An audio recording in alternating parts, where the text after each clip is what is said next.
Hi everyone, it's Jules by Jude here.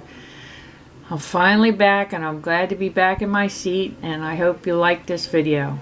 This is one of the pendants that we're going to attempt to make. It won't be exactly like this because each and every pendant that you make in this style will always be different in some way, shape, or form. So let's get started. Okay, let's get started. Let me show you what I have here besides a huge mess. I have the beginning of a Skinner blend. And I think a lot of you probably have already figured it out if you're an experienced polymer clay artist. Anyhow, what I've done here is the beginning of a Skinner blend. Okay, this is what you're looking at here. These are the two cutters that I'm going to use. You know, these are the ones that I put, and you can see how I layered it. This is my background, and this is the top part. And this is the part I want to focus on because this is, in my opinion, a very interesting scenery. Seeing how the colors were changing, where you could see certain things, and I'm like, oh, that looks like a mountain, or that looks like a desert, or something of that sort. And then I thought, well, let me take that, and I'm like, well, maybe I should put a veil on it or something. And then I thought, well, you know what? I think I'll just layer it on top of a larger size, which is this background here, which is made out of the exact same Skinner blend. And maybe it has the colors, but maybe it didn't have the same scenery. So I picked out that scenery, which I consider to be a scenery when I look at it. There's so many ways that you could do this. It doesn't have to be a scenic view. It could be a design that you see or a pattern that you see when you're doing your Skinner blend. And if you've not done a Skinner blend, you need to learn how to do that. Not necessarily to do this, but to do better work with other projects. Because this is going to be the part of the Skinner blend that you're trying to get out of the Skinner blend. And you'll see what I mean in a moment. These are my extras that I trimmed off my piece here. And I'm saving these because I may need them to add to it to adjust the pattern that I might be looking for.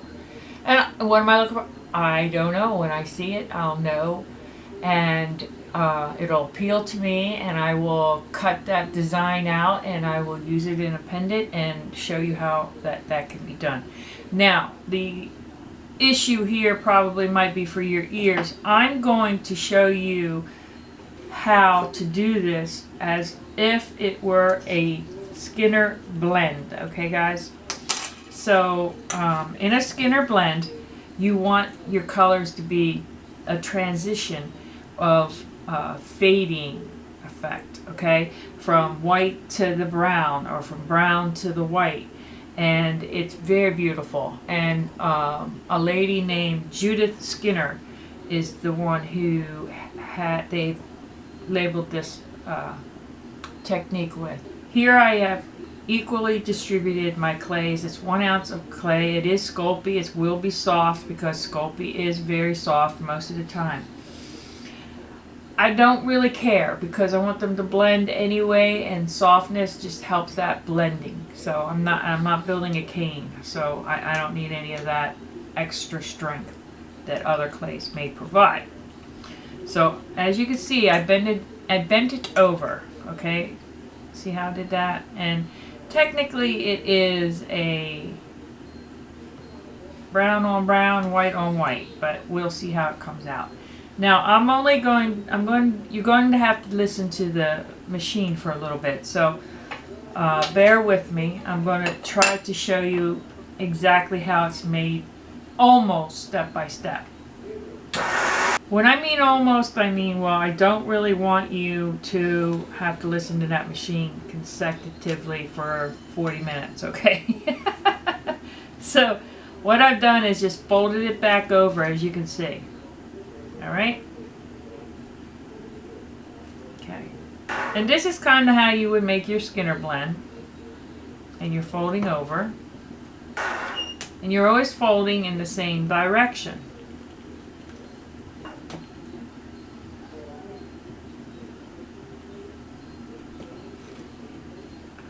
Also, I'd like you to see that, see all these brown colors starting to come through? That is kind of what we're looking for, and this is just a 2-color Skinner blend. Sometimes they're 3, 4, you know, however you can fit into that. But okay, so that was maybe 3 or 4 more times, and it's starting to do a little bit of something what I described in the beginning. Okay, now that is really what I am talking about. This would be the side that is not doing exactly what you would want a Skinner blend to do. If you were making a regular Skinner blend, you would fold it like this and continue on to try to get that to even out, and you will eventually get that to do that. Now that is some spectacular color there, in my opinion. Now all I need is some more curves. Let's see what the opposite side looks like. Ah, it's coming along. So I'm going to keep going.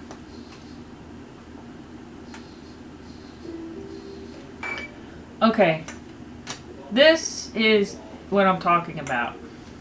Alright, hopefully you can see from the angle of the camera and whatnot. It's actually a little harder for me. Here comes up a landscape-like spot. Here would be just a light design. Now see, there's not very much definition, but I'm not sure if you need a lot, especially if you use resin to cap it. So here's another way of looking at it. If I go down like this, you've got like a lighter area for the sky and a little bit here, down here for the mountain. Okay? This is what I see. Now, I'm going to run it through and see if I can get something with a little bit more definition. If not, I'm going to add definition. There we go. That's a little bit more definition, I think. Now, this, of course, is just one big, large spike in the clay. And it's dying, okay? So, really over here, but there's just not enough. So, what I'm going to do is continue to try. And this is the other side. Okay, let's see what happens.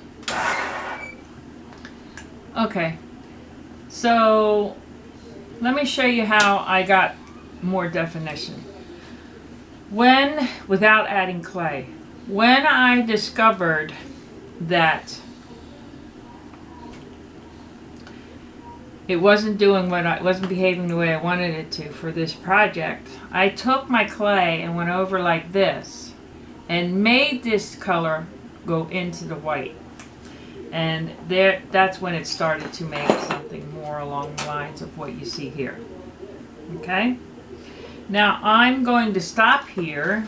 I'll show you why, because this is what I want to use. So what I'm going to do is the smaller piece definitely needs to fit into, you know, something like that. All right. So I'm looking at possibly this area here. I'm going to cut that out. And that's what my pendant's going to look like on the top.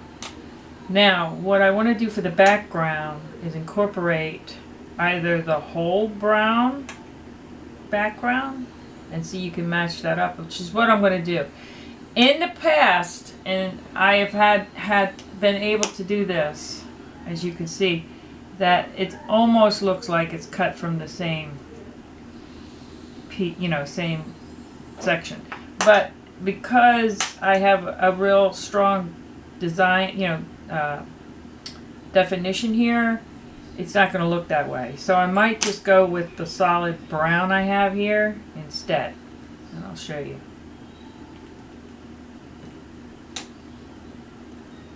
There we go. Now you can do a lot with whatever you have left over too, so keep that in mind. I'm not going to touch this. I'm going to bake it just the way it is. And I'll be back shortly to show you how to put it the rest of the way together. Okay, so we're out of the oven and we have these two pieces. Now, okay, I call these landscape pendants because they do look like landscapes to me. But you can make any design, or it doesn't have to be what I consider to be a landscape, of course, you know. But this technique kind of works if you want to just marbleize it. But I like the effect of the two-tone Skinner blend. And I liked when I, was trying to make my Skinner blend the proper way, which is, as I described, a transition in color, 2, 3, 4, whatever kind of colors you want to use. And this can be as technical as you want or as simple as you want. It's up to you. But after they come out of the oven, you want to give them a good sanding, especially around the edges. Now, if you see any bumps or anything like that, you might want to take your sander and run across that. Now, if you're not going to dome it, then you need to do different grits and the whole other kind of stuff there. But I, meaning 12,000 all the way down to 400 grit, so it varies. I don't think you need to use such a strong grit on this one, but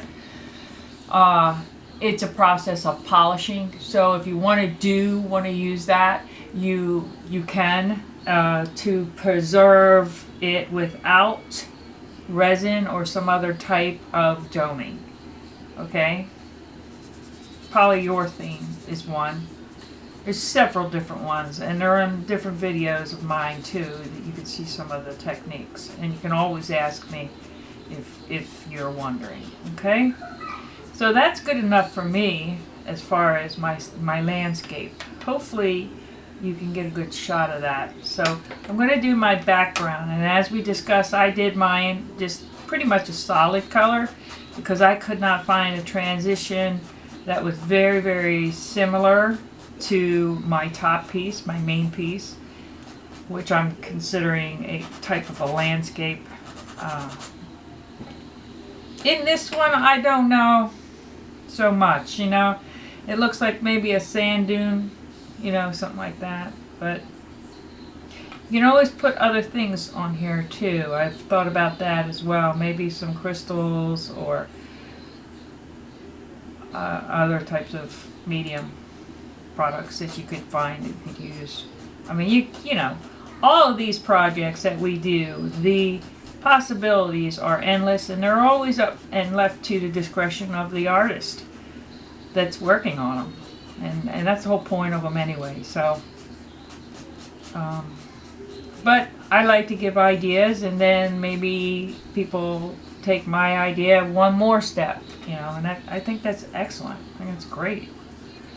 So, all right.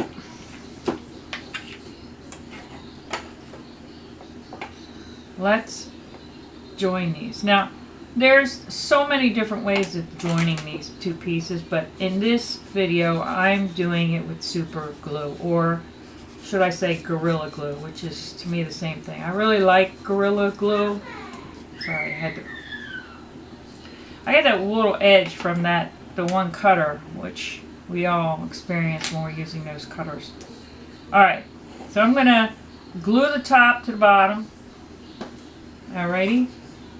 That's how we're going to do it. And where is my glue? Here it is. Alright. I'm going to turn it around because I need to see it in this direction, guys.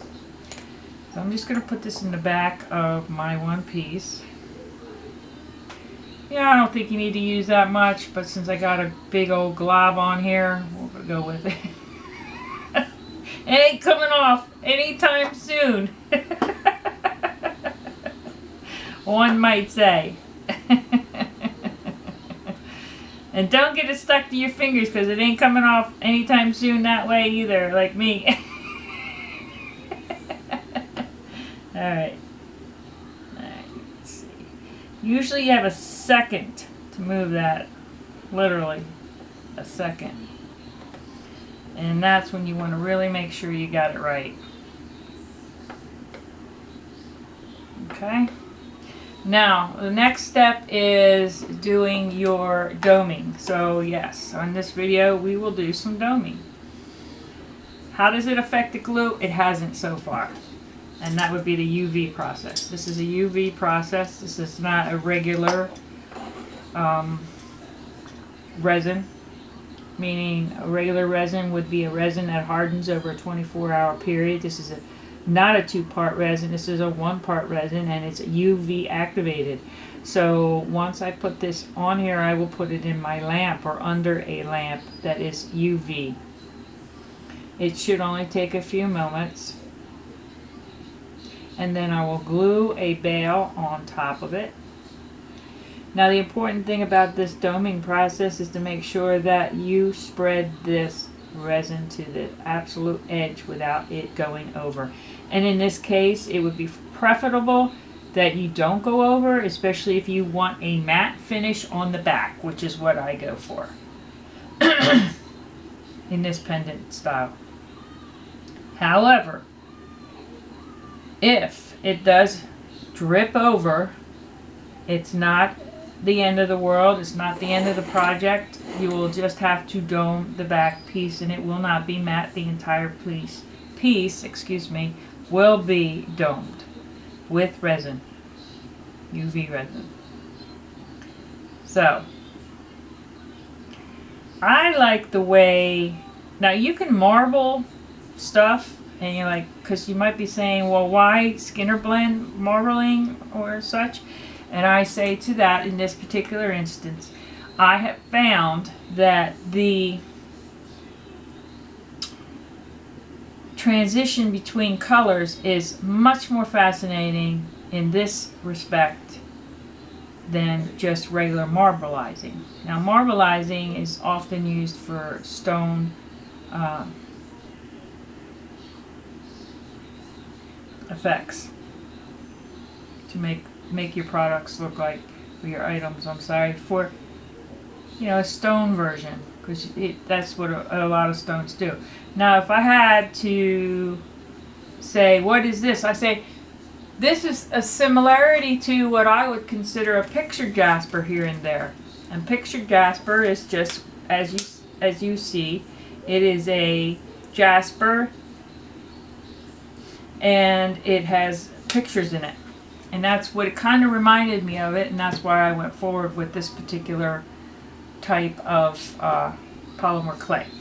That's what inspired me when I saw it. It wasn't what I was going for necessarily. It was like, hey, I flipped over my Skinner blend and I saw this, and I said, hey, this looks like a picture jasper. And that was one of my first ones that I did. Now this is what it looks like before it goes in. Now, I can't tilt it too much because I don't want the resin to slip off of it. Okay, and I'll be back in a second to show you how to put on a bail. And then our next video hopefully will be Easter egg pendants. Okay, I'll be right back with the finished product. Okay, I did forget to show you something I wanted to show you. While we're waiting for the UV to cure, why don't I show you something? This is the Skinner blend that I was using, and I talked to you earlier in this video about how you can add clay to make another effect to this Skinner blend. Now this would be my lighter side, this would be my darker side. I don't think it takes too much to figure that out. Well, I decided to add another piece of clay in the center. Okay, so I just want to see, I mean, there are no guarantees with this, but I just want to see how it's going to turn out if I add a piece of clay to the center. It obviously is going to change the dynamics of the piece. So let's give it a shot. Now, as you can see, you don't see much difference at this time. So let's continue, and I'll cut out some of this noise here and jump back in. Okay, as you can see, this has made a huge difference in the design of this Skinner blend. So I have a really large peak going on here, which I might decide to stay there. But let me show you how white, let's show a little bit of the transition. This is the white that I used, and this is the brown that I used.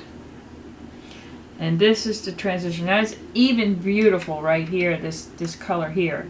And this is what the other side looks like. Now, if I wanted to continue to make a beautiful Skinner blend out of this, I really could. There's no question. This is not a mistake I'm trying to create here. I'm trying to do it on purpose.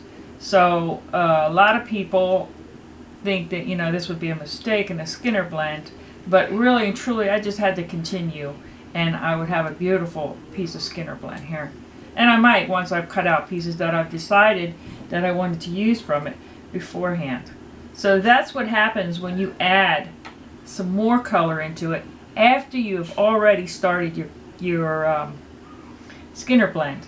Remember that this was already a piece that had been started, that we had been working on, and it was kind of like, well, let's see what happens. That's what you're doing when you're designing and you're trying to make new items and do new things. So at this point, my UV pendant is probably, doming is probably done. So let me show you how to put that glue-on bail on. All right, it's easy. It's a glue-on bail. It's not complicated. But let me show you what I got here. I got a couple different pieces here. Now, where can you get these? Oh my word! Jewelry supply stores on .com and Amazon and eBay and probably places like I'm not sure about this. So RJ Crafts or all of your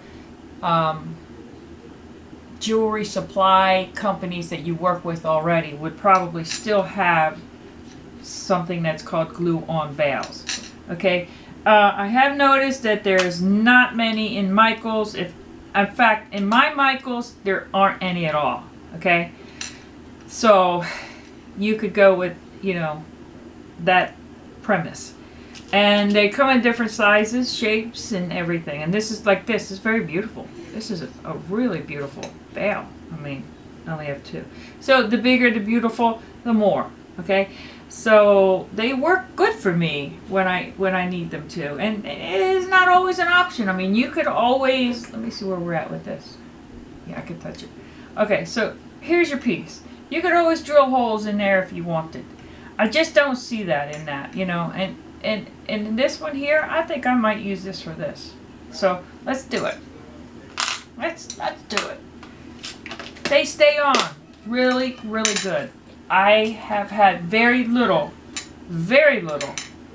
of issues with the glue-on bails, especially if I decide to use Gorilla Glue. I know E6000 is everybody's go-to, and that's great, but for some reason, Gorilla Glue works much better for me, guys. I don't know. Maybe I'm not doing it right. Who knows? But this is going to really put some interest in my piece because of the bail is very big and it's also very beautiful. So instead of adding to the actual pendant, I got to make sure this is on right because I don't want to screw it up, guys. So the back is the back. You can do anything you want with it. Okay. There we go. There. There you have it. Alright. So that's our piece. Hold it up. Hopefully you guys can see and get a good shot of this. I'm going to cut out some of that noise, and that way you don't have to listen to it for 45 minutes. So, hey, I want to just say very quickly, I'm not insensitive to what's going on, but I think that if you're watching videos on YouTube to get your mind off of current circumstances, I'm not going to have a big discussion about the virus, okay? So I put it at the end of my video because I don't think that's what you're tuning in to hear about. Everybody here is safe and sound. It's been a while because we've all been shook. So at this rate, we're hoping that everything's going to be fine. At my household, we are following the guidelines to the best of our ability. We do have a couple people on, quote unquote, the front lines. So take care. God bless. And if you like the video, like it. If you like it, share it. And please subscribe. We'll see you again. Bye.